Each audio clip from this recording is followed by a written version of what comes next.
Greetings. This video is going to be a pretty example heavy one that focuses on the dynamics of horizontally moving objects.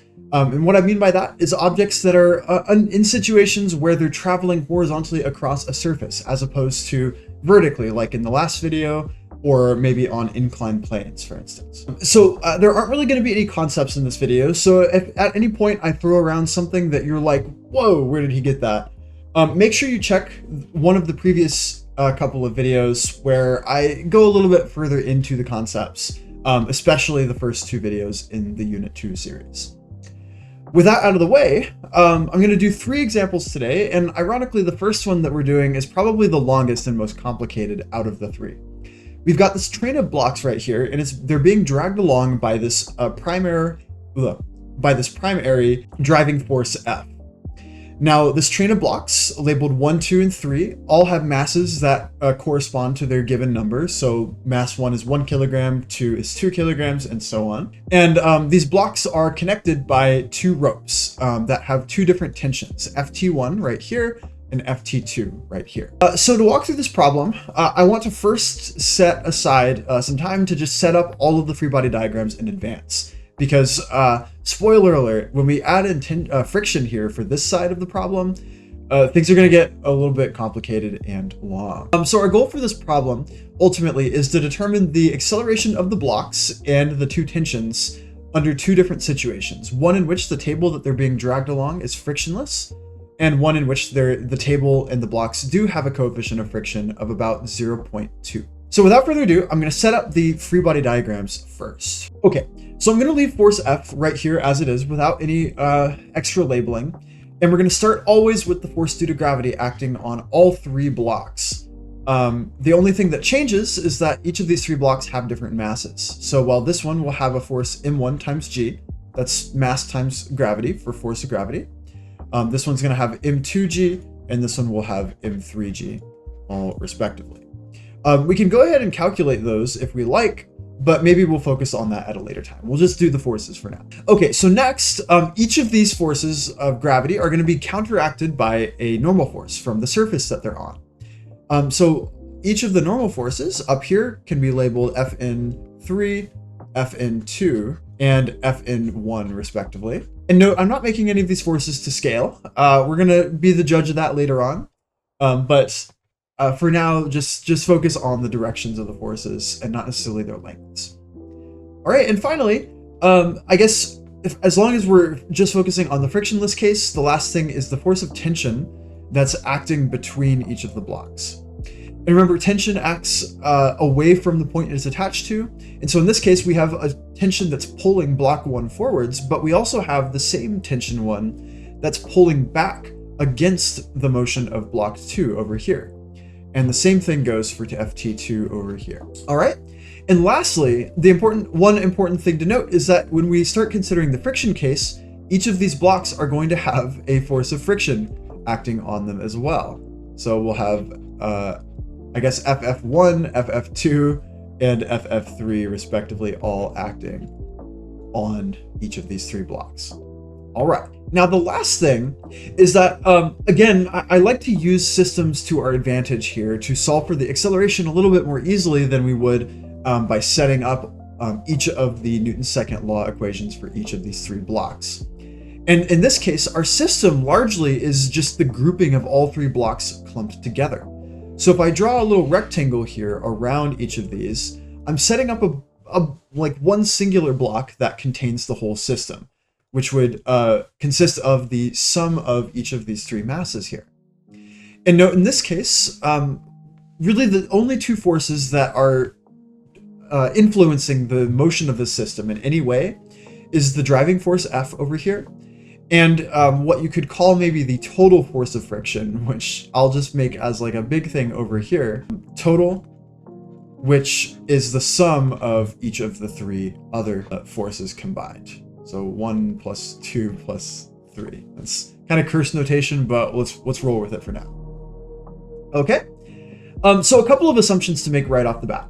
The first is that since none of these blocks are assumed to be accelerating up or down, we'll go ahead and assume that each of these normal forces here equal their force due to gravity in the downward direction. So Fn1 should equal mass 1 times g, and Fn2 should equal mass 2 times gravity, and so on and so forth.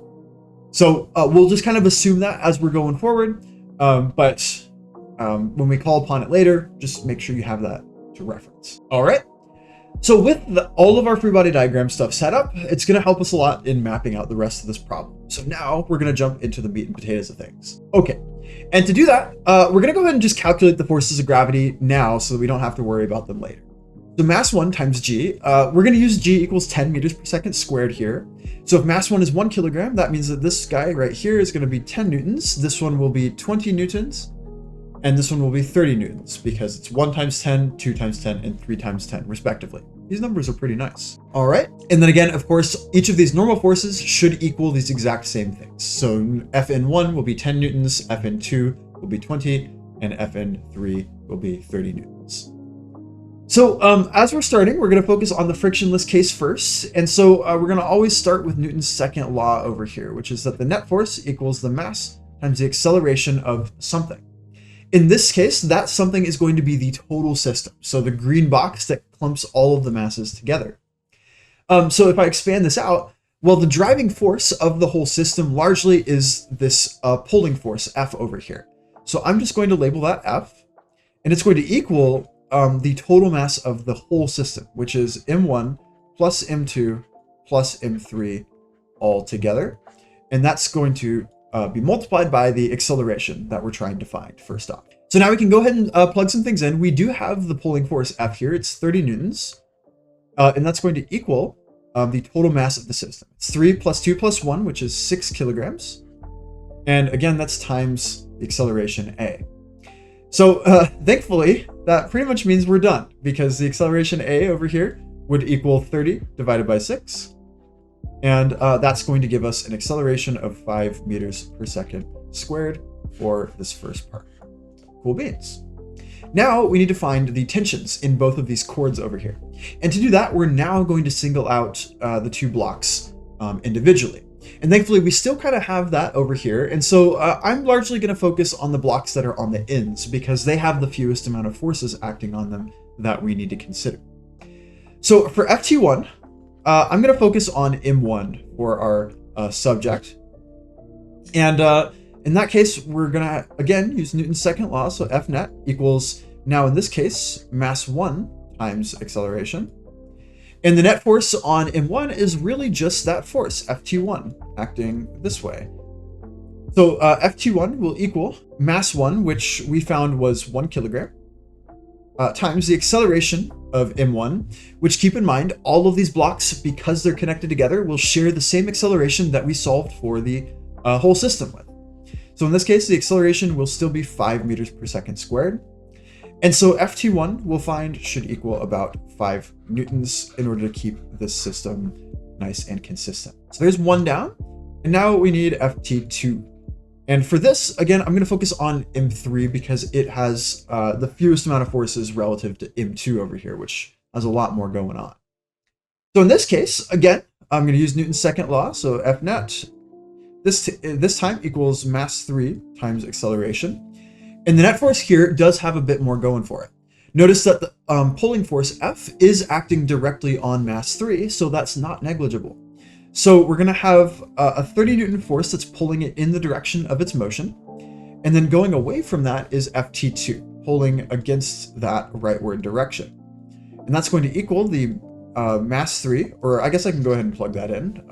Mass 3 is 3 kilograms times the acceleration, which is still 5 meters per second squared. Nothing changes there. And so after rearranging a little bit, we should find that Ft2 equals about 30 minus 15, which is 15 newtons total. Cool.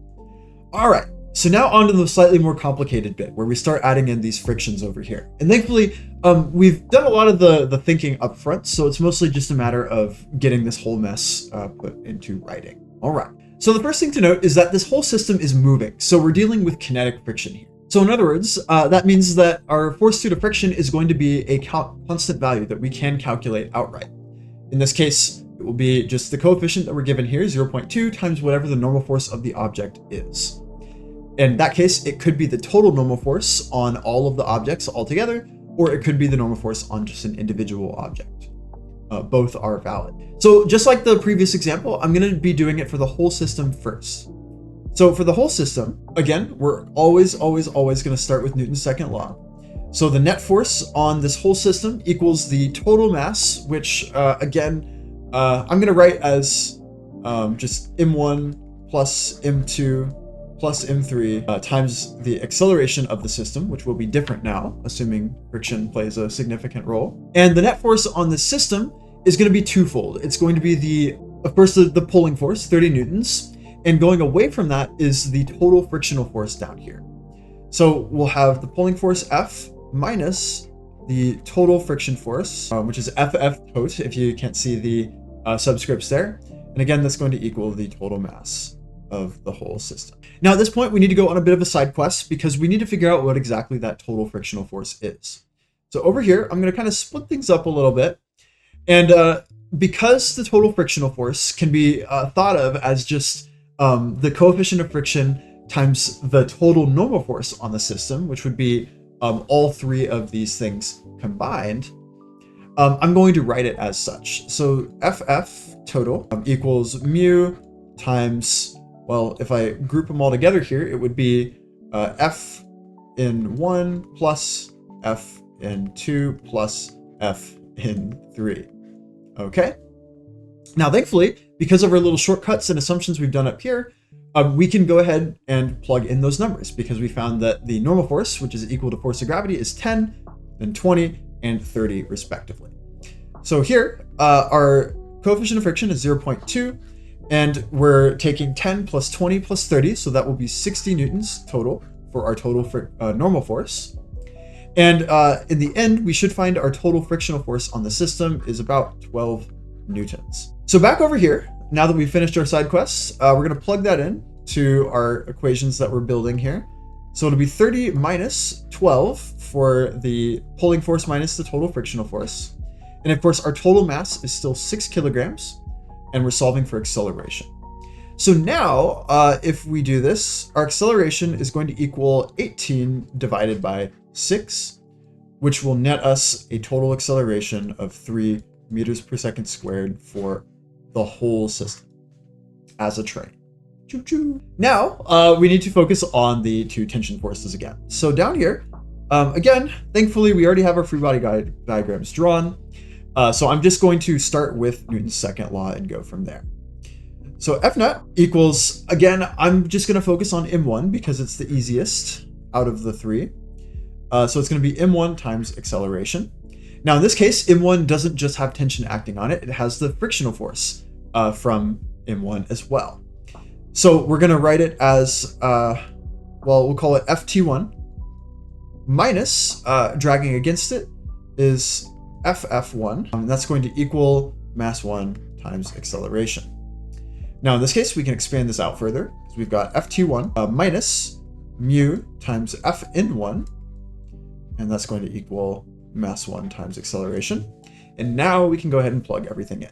So we'll have FT1 minus 0.2 times 10 newtons for our normal force equals 1 times A. And after crunching all the numbers on this, we should find that the tension force, FT1, equals about 5 newtons still, which is kind of peculiar. Okay. Now I noticed I kind of ran out of space there, so I'll try and keep it a bit more compact, or at least a little bit more elevated on the second one over here for FT2.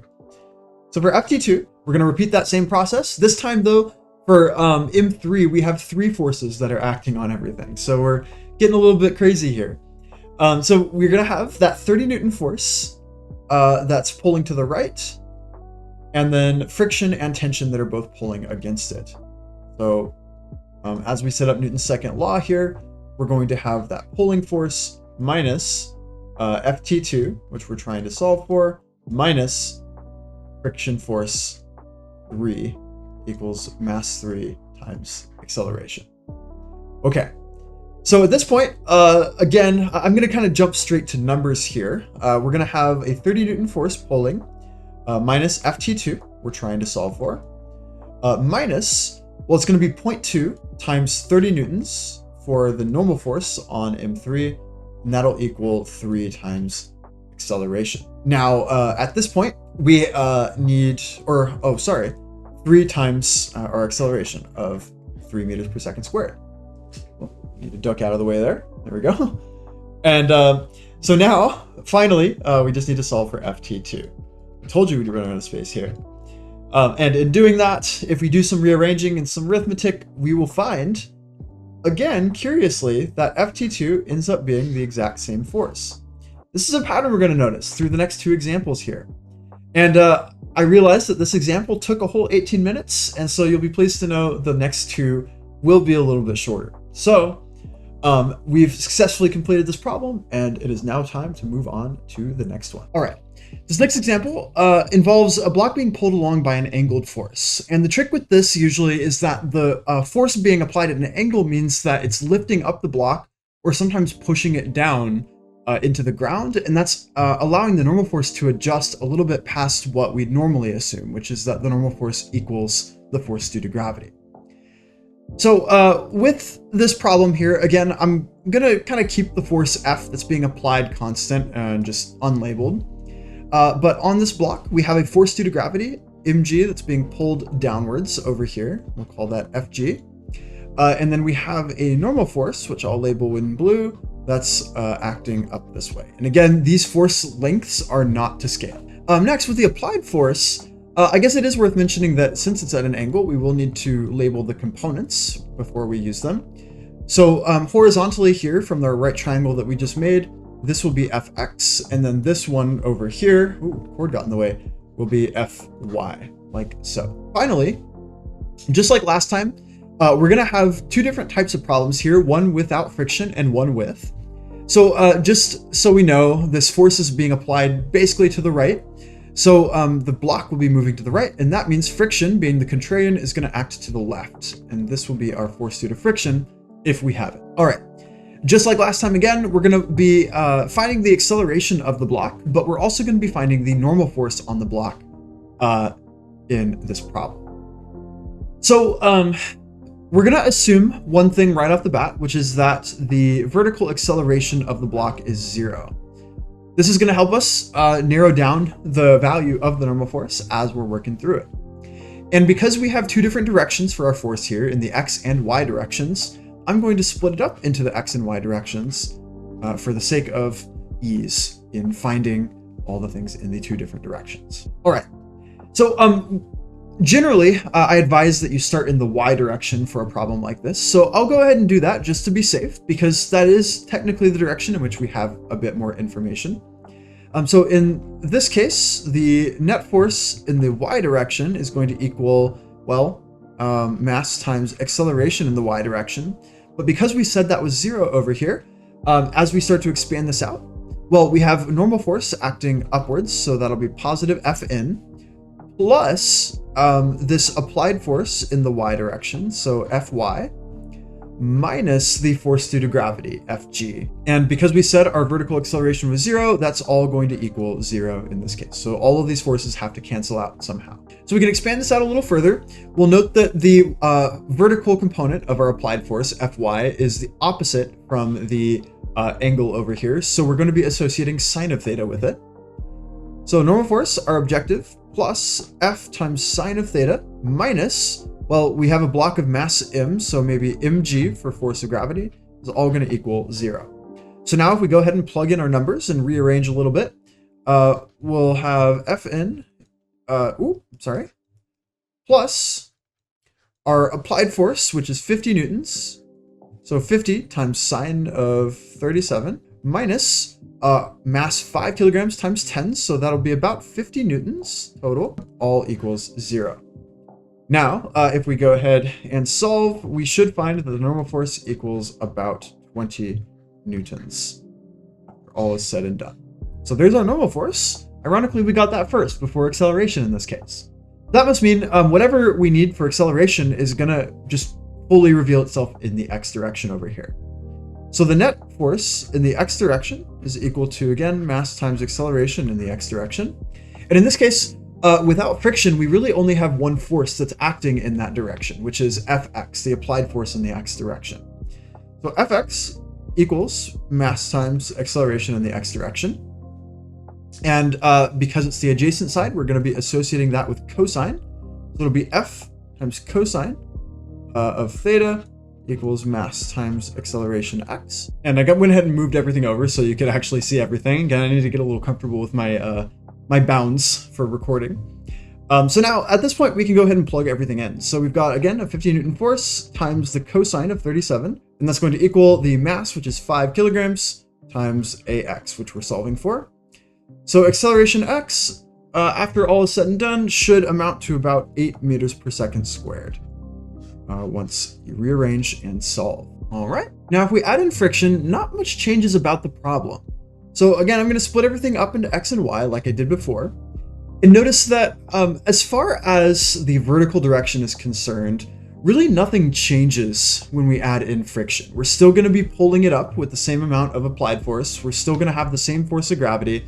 And so in this equation over here, assuming that the block is still not really accelerating, really nothing's going to change. Meaning that the normal force on this side of the problem, at least in the vertical direction, is still going to equal 20 newtons. So that saves us a heck of a lot of effort. So in the x direction, that's where things are going to get a little bit more spicy. In this case, we're going to assume that the net force is going to involve the horizontal part of our applied force, Fx, and that friction is going to be taking away from that in some capacity. So we'll have Fx minus force of friction equaling mass times acceleration in the x direction. And if we expand this out, we have F times cosine of theta minus mu times Fn equaling mass times acceleration in the x direction. Now, if we go ahead and plug in our numbers, again, we're going to have 50 times cosine 37 minus, we have a coefficient of friction of 0.5 this time. So 0.5 times 20 newtons. And that's going to equal 5 times ax. Now, if we rearrange and solve, we should find that acceleration in the x direction equals about 6 meters per second squared when all is said and done. So, needless to say, friction does add a bit of resistance to something, and that shows in how much the acceleration of this block decreased from one side to the next. So really the big takeaway here is A, that the upward force here does take away a little bit of the normal force, and in turn that will impact a bit of the friction here. Notice that if we push down on the block instead, our normal force from this side of the problem would have gone up. And if our normal force goes up, that means that we're going to have less available for acceleration to stay high. So as we increase normal force, friction increases, and that'll in turn decrease our acceleration in the horizontal direction. Cool. So that's the second one done. We got one more example to go. All right. And for this last problem here, we have a modified Atwood machine. This is very similar to a regular Atwood machine, just with one minor difference, which is that one of the blocks is supported by a table, so it can take influence from friction as well as normal force instead of just tension and gravity. So again, we're going to start off with the free body diagram here, and the first thing you should always add to your free body diagram first is the force due to gravity.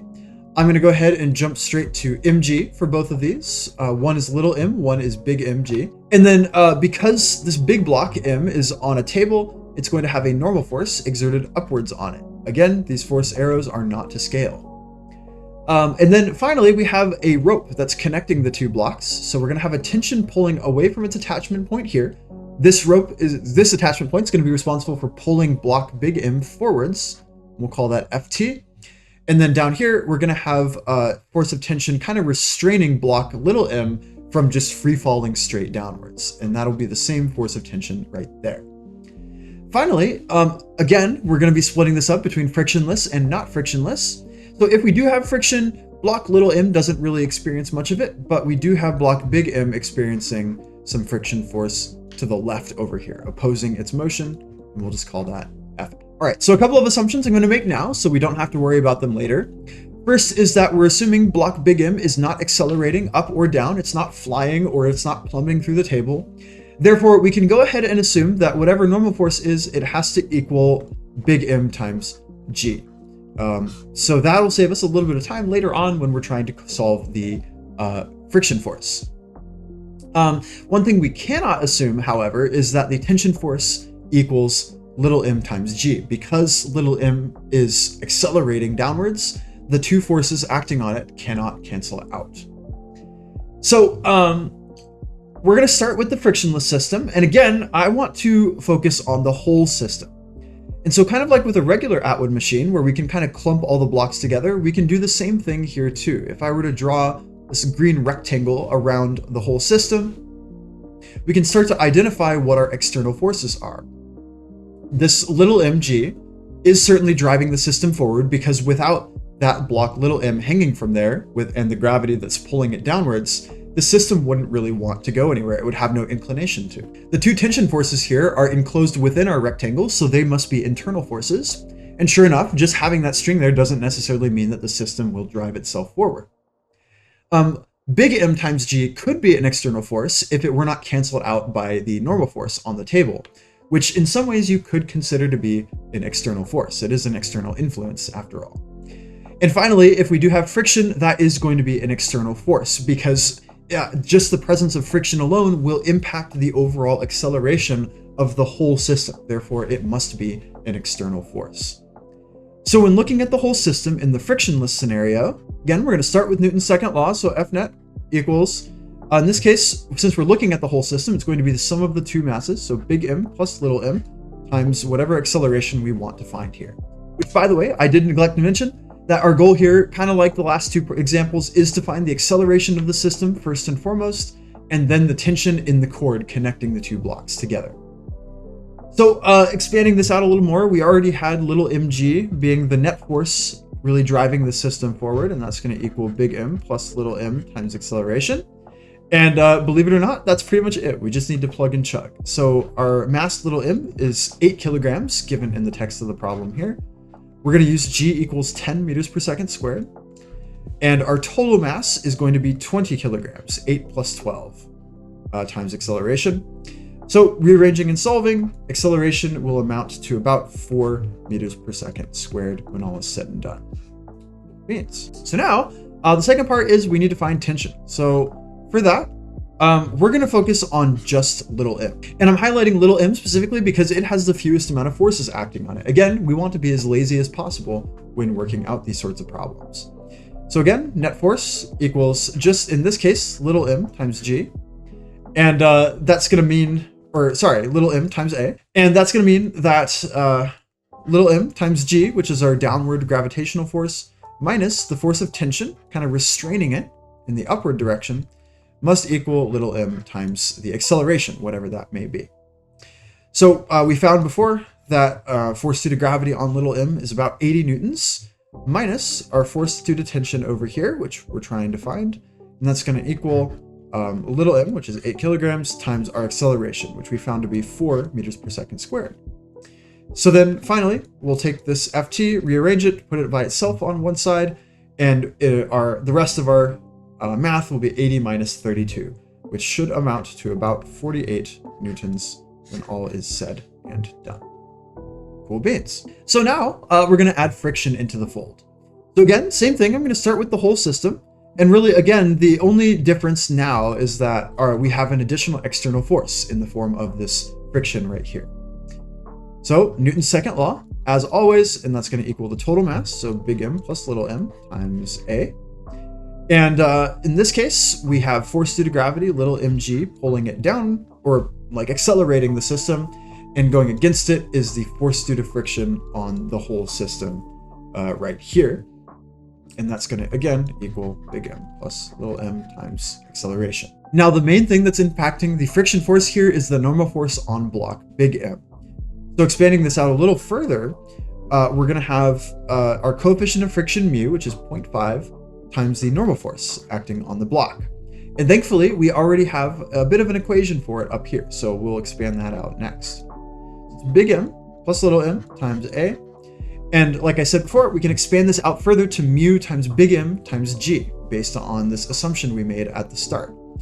So little m times g minus mu times big M times g equals big M plus little m times acceleration. So finally, we can go ahead and plug in our numbers. So again, little m times g, we're pretty used to it by now, is 80 newtons from what we found way back over here. And then mu is going to be 0.5. Big M is 12 kilograms. Again, g's, we're going to assume to just be 10 meters per second squared. And that's going to equal our total mass of the system, which was 20 kilograms times acceleration. And finally, we can go ahead and rearrange and solve with some arithmetic. And what we'll find is that this system barely starts accelerating at a measly 1 meter per second squared. Very, very, very slow. So friction did a lot here. We went from 4 to 1 in this scenario. All right.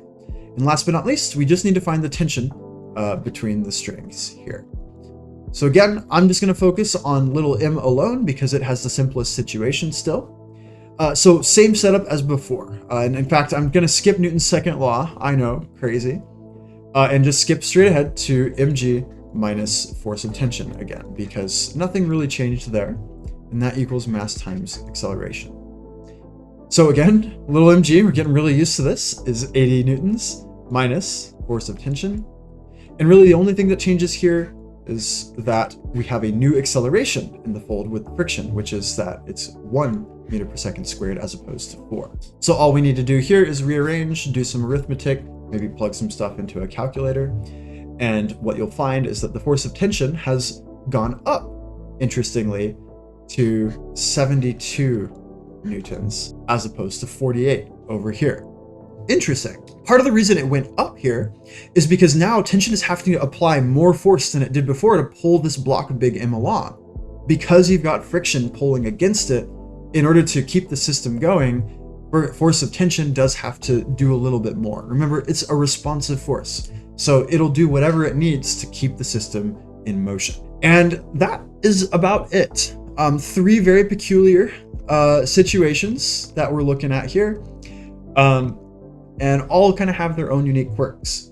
So please take away from this video, if nothing else, that Newton's second law should always be your first step, because that is what gives you the roadmap for this problem beyond just setting up a free body diagram. So I hope this video helped, and in the next video we're going to be focusing on inclined plane problems, hopefully everybody's favorite. So until then, thank you for watching. Have a good one. Peace.